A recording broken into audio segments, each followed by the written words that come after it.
Okay, good morning. Thank you very much. And I am actually Dr. Amy Wetherby, and you know, my grandmother's name was Anne, so I appreciate that. I appreciate that very much.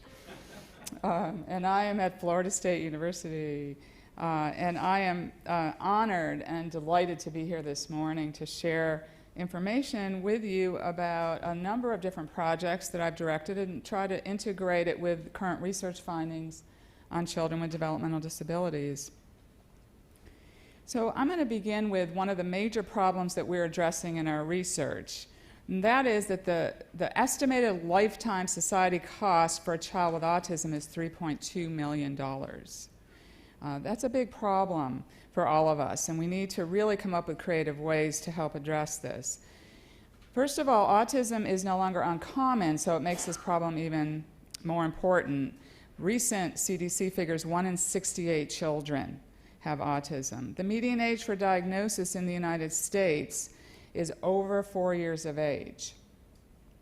Intervention has the greatest impact if it begins before 3 years of age.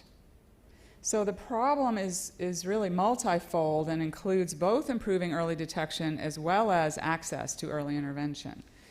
The federal mandate for early intervention through the IDEA Part C is exciting that it's there, but the problem is it's not working, or it's not working well, I should say. 80% of children who will need early intervention and be eligible for services when they get to school age are missed and don't ever even get identified or receive early intervention. So let's take a look at who these children are and how we might address this better. So at school age, 11.4% of school age children are eligible for special education. At preschool, we serve half of that, 5.7%. Half, so half are missed, depends on half full or half empty. Infants and toddlers, so that's the birth to 3, is 2.5%. So the 2.5 from the 11.4 gives us the 20% that we're serving, 80% that we're missing. Now, these are the children that we serve at school age. So these are the children, the students that we want to catch in early intervention. And so the largest is specific learning disabilities on down to autism at 4% and then low incidence disabilities. If you think about these different categories, all of them, if not, well, most of them, if not all of them, are going to show a language delay at preschool for many different reasons, and a communication delay in infancy and toddlerhood. So communication is really a good way to find these children earlier. The other problem is where we draw the line. And so you know the bell curve quite well.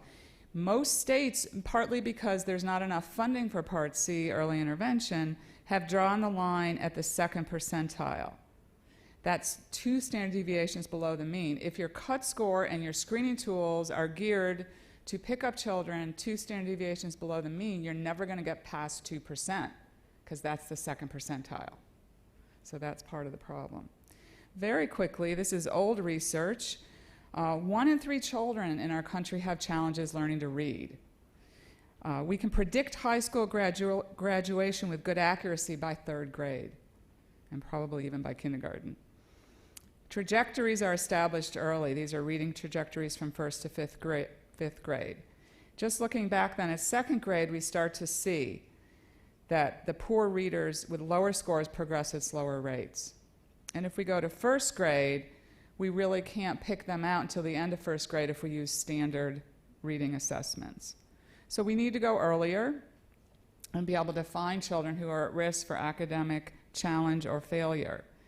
We know from the preschool research that there are 3 key skills in emergent literacy that predict very accurately 3rd grade reading, kindergarten performance.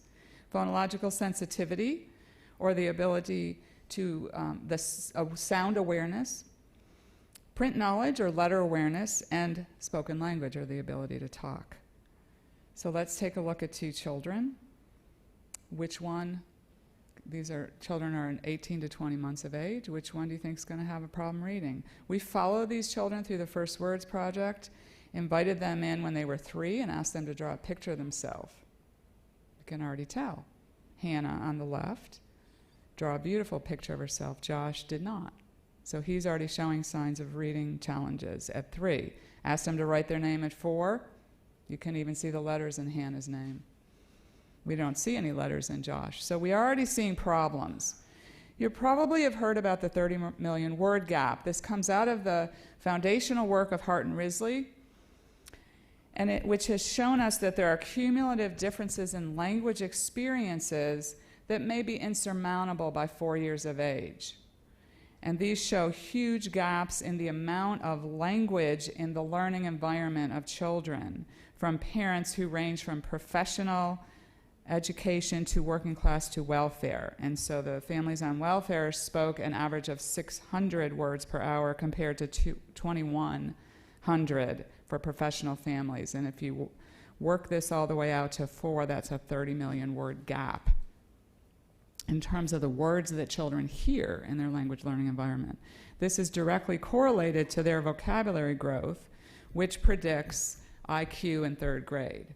So these trajectories are quite large at 3. And so if we can go earlier, before we have these large gaps, we may be able to provide particularly cost-efficient and effective early intervention. So going back to Hannah, at 19 months, we saw that her social communication skills indicated she was going to be a good reader. And Josh, at 20 months, his social communication skills indicated he was not going to be. So we know that he needs help at this young age. We don't need to wait. We don't need to wait. A child's rate of language acquisition is solidified, and their trajectories are really already formed by 2 to 3 years of age for language learning.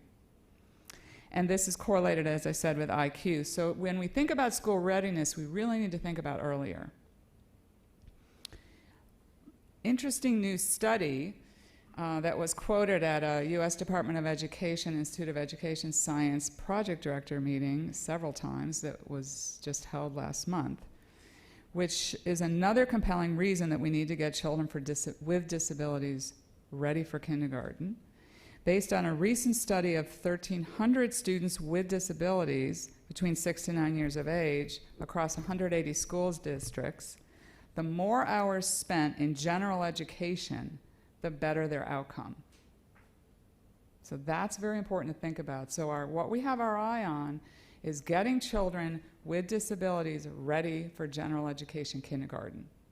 And that doesn't rule out special education, it just changes their role to one of supporting general education teachers.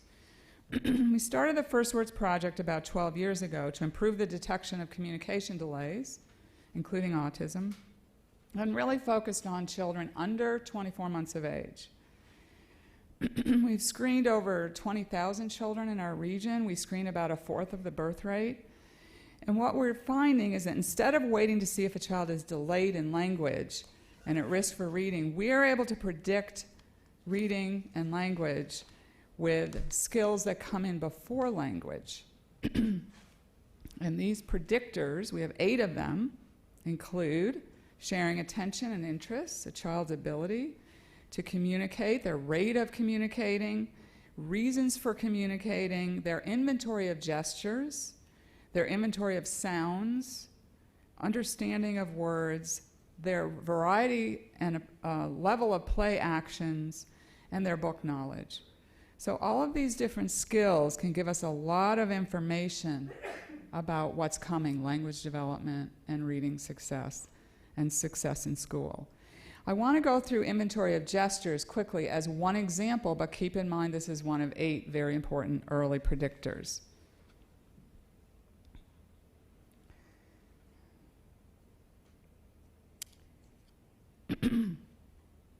Research shows that the development of gestures between 9 and 18 months of age predicts language 2 years later. Furthermore, research shows that the socioeconomic disparities that were demonstrated in the Hart and Risley study with vocabulary are also evident in early gestures. And so they also are children from lower socioeconomic levels show later development of gestures as well. Let's take a look at how gestures develop. Children should have at least 16 gestures, excuse me, by 16 months of age. 16 by 16. Let's watch them come in. At 9 months of age, a child should use, and I'm going to give you the average gestures and how they come in. There's variation, but some children will use some of these earlier, some later, but they should have at least 16 when you get to 16 months. So give is commonly one of the earliest gestures. It comes out of give and take. Children learn to take objects and then to give them. First, they may drop them, and the parent's really good at catching, and then they learn what the give gesture is about. The head shake comes in early because, again, the child learns by pulling their head away when food that they don't like is offered, and then they look back, the food's magically removed, and they get the power of the head shake. 10 months, reaching, which comes out of, again, raising your arms, anticipating to be picked up, or reaching out to take something. Children then learn to use a reach gesture, and then the open hand reach gesture, and then the raising arms in anticipation of being picked up. At 11 months, showing. Children hold out objects to show they're not giving them up. They just want you to look at them and share your attention on them. They learn to wave, but the early wave is not, they don't quite get the orientation of it, but they know they're supposed to be doing something up there with their hand, and later it becomes a mature wave. 12 months, children begin pointing, but it's usually with an open hand point and a reach. So they have their whole hand and they're really tapping to indicate. So they're getting the idea of indicating to draw attention to things of interest. 13 months, children are just beginning to learn through observational learning. So we begin to see clapping, we begin to see blowing a kiss, and look at the beautiful attention this child is giving on mom to watch. So that observational learning is very important for not only gesture, but many aspects of development. 14 months, we should see pointing with the index finger at a distance. So children can point across the room, across the pond in this case. And this is really the cusp of true symbol use, when children's words should be emerging, the double-handed point. And we also see gestures like the shh gesture, which is also the index finger, but learning the different meanings of these hand movements at the time as words are unfolding. So the gestures provide this great scaffolding for words. At 15 months, we may see a head nod and a thumbs up, and these are really equivalent to the word yes. And at 16 months, we may see other symbolic gestures, such as the I don't know, high five, and then, of course, the universal peace sign, in this case, a child who's hanging from the jungle gym. And so those are examples of gestures. So there's a rich opportunity to use this research across these 8 different skills to look for early lags in language development, really before language and communication development, to try to support learning sooner. The richest moments for early language learning are when the child and caregiver are sharing attention, and the caregiver talks about what the child's focus of attention is. And so we talked a lot yesterday about many different family-focused interventions that try to support this responsive caregiving, or the contingent responding that caregivers are doing. So children who are communication delayed aren't giving the parents the right cues to respond contingently. So in this case, this child who's typically developing is using his gestures and book knowledge, and his mom is following beautifully, and we have this perfect moment of language learning going on. And this is what we want to build. This is school readiness. This is the time when you can make the most difference. So let me shift back to autism for a moment. How can we detect autism earlier? Not just communication delays. So we've been developing a screening tool called the ESAC, Early Screening for Autism and Communication Disorders. And we're now developing, we have a brand new grant from NICHD to develop what we're calling the SMART ESAC. We're putting it online, and it's going to be automatically scored. And we have come up with, the best 10 questions to screen for communication delay. So this could be done universally at the well child checkup. And then we have 20 additional questions if there's a positive screen for communication delay, which screen for autism. So we have 30 questions. We have good sensitivity specificity, promising, and our new grant will help us take this down to 12 months and maybe go down to 9 months. We've also been developing observational tools. So we have one called the Systematic Observation of Autism, the Systematic Observation of Red Flags of Autism Spectrum Disorders, which is based on the DSM-5. We have 11 red flags under the first domain, impairment in social communication, and 11 red flags in repetitive behavior. So what I want to do now is show you a video to illustrate the clinical assessment that we have developed and how you can see the difference between a very young child who's typically developing a child with autism. This clip shows Charlie during the CSBS, which is the Communication and Symbolic Behavior Scales, an evaluation tool designed for young children. Wow! Notice how Charlie shows interest in interacting and easily pays attention to both the bubbles and the people.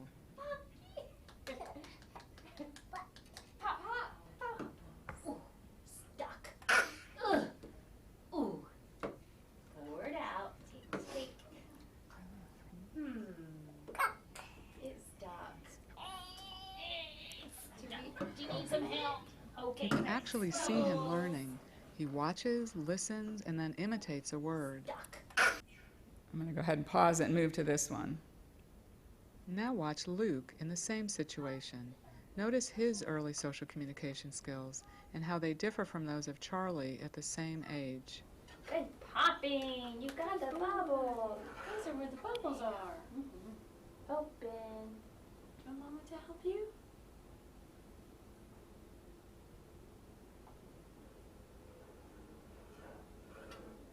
You want more bubbles? You need some help? Give us the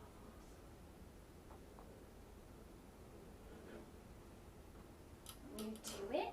Like Charlie, Luke showed interest in the I'm bubbles. going to go ahead and used a pause give it gesture because I'm hoping that you saw. I want to go ahead and talk about intervention. So the signs are there early if you know what to look for. And if you're going to find autism early, then you need to provide early treatment. So I want to just show you videos to show you how we've come up with a family-focused intervention.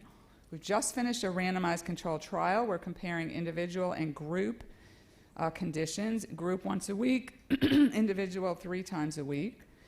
And so we teach parents very specific evidence-based strategies to embed into their everyday activities. And so I think you can see, I'm just going to go really quick because you can just see how we teach parents how to provide these supports and make the most of every moment in these activities that they're already doing. So we've tried to create a very efficient intervention to engage families and teach them the strategies. And so in 3 sessions a week, we've been able to document improvement in children's outcomes. Now, there have been a number of parent-implemented treatment, large randomized controlled treatments with children with autism, but they haven't actually impacted the child's outcomes. So these are our significant findings that we have just finished our study and have significant improvement and interaction effects with the black line is the individual, which does seem to have an advantage over the group, but we also had effects in the group. I'm going to skip this and just show you very quickly. So one of the advantages of working in everyday activities is that we really can affect diverse cultures because the activities are defined by the family. So one of our preliminary activities is to do some work in the KwaZulu-Natal region of South Africa. And so I just show you these photos quickly to let you know that we're able to adapt our screening and intervention procedures because it's all defined around their everyday activities. So I want to finish today by talking about the Autism Navigator. So we have developed a set of tools and courses that are built around the idea that a video is powerful to teach you. And I've shown you a couple of videos. I want to end today by showing you one more. We developed the ASD Video Glossary and launched it in 2007 in partnership with Autism Speaks and First Signs. And so we are now coming up with a new tool which is using newer technology, and we're developing a whole set of professional development courses, 30 hours for early intervention providers who are really geared for Part C IDEA. We have embedded video, probably 20 hours of video of the 30 hours. We are finishing development of the Autism Navigator for primary care. This is a 15, maybe 5 minutes to 6 hour course. And I'm going to go ahead and skip. Well, I'm going to go ahead and show this. So what I want to show you is one of the clips in here. Did you get it out? And then I'll wrap up. Show you a little bit of this. Now that you've been learning about the features of autism, watch Elby, who's 20 months old, and see if you can find any early signs of autism. Family are all gone. Spoon's all gone. Oh boy, now what you got? A whisk? Whisk. Whisk. That's a whisk. Whisk. Whisk.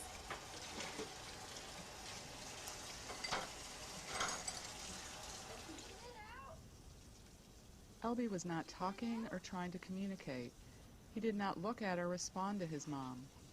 You may have noticed how hard his mom tried to engage him, yet he did not appear to pay attention to her. Spoon fall down.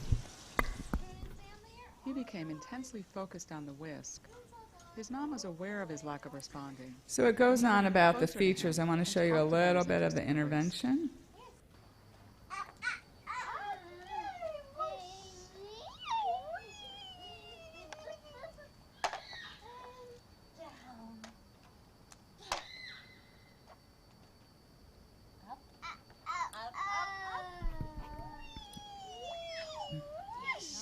Elby when he is 3 years old at the end of ESI. This clip illustrates the impact of early intervention on both Elby and... So this is actually a 10-minute clip. I'm just showing you little bits of it.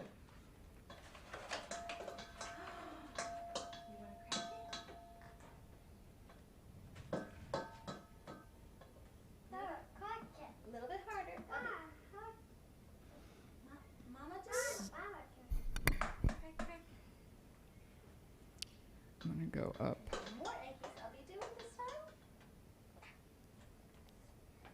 Got egg. Yeah. Go crack, crack, crack. Nice joint attention there. Egg is hiding. There it is. Oops. Up. Let me just show you one last bit of this at 3:09. Okay. There we go. Yay! Yeah, you want to play? And this is it. So it takes you from 20 months to 5. Dr. Hide and Seek. We can, sure. I don't know how to play that one. You have to get some alive. Yeah. And you have to count. Okay. Uh-oh. Okay. How about I count? You want me to count or you count? Elby is now 5 years old and is in a regular kindergarten classroom. 2 years after their participation in ESI, you see his mom continue using the supports to engage Elby in interaction and play with remarkable change. Got it. First, how do we play this game? This is how you play this. So what's powerful is that we spent she was in the treatment study for 18 months, from 20 until 36 months, and she continued to use the strategies until he was 5. So the power of teaching the parents goes far beyond what they're learning when you're with them, but what they bring and the advocacy that they also bring. So he was a success, made it really, is doing well. He's beyond kindergarten now, is doing well. It doesn't mean he doesn't have autism. It means that he's functioning well in a group, a classroom, and that means that he's going to have a really good outcome in adulthood.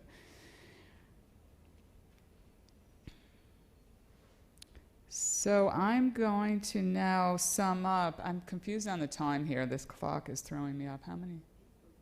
Okay. So I'm going to wrap up, because my time says I only went 24 minutes. So that's where I'm a little confused, but I can wrap up. So I want to show you. I'm going to skip. I'm going to go ahead and skip, since I'm running out of time, to right here.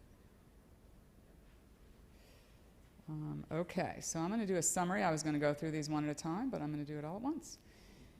So what we're building with the Autism Navigator is what we're conceiving as an ecosystem, an electronic communication system, which has a tiered supports and services ranging from self-guided digital family tools, so some of those videos will be embedded into, we're building social communication growth charts, which will take parents through early gestures, those 8 different areas, about autism, which will, when they suspect autism, get a positive screen, will then take them into information about why it's really critical to start early intervention as soon as they suspect autism, and then a how-to guide, which will include online for parent to use as soon as you suspect autism, here's what you want to do to get started.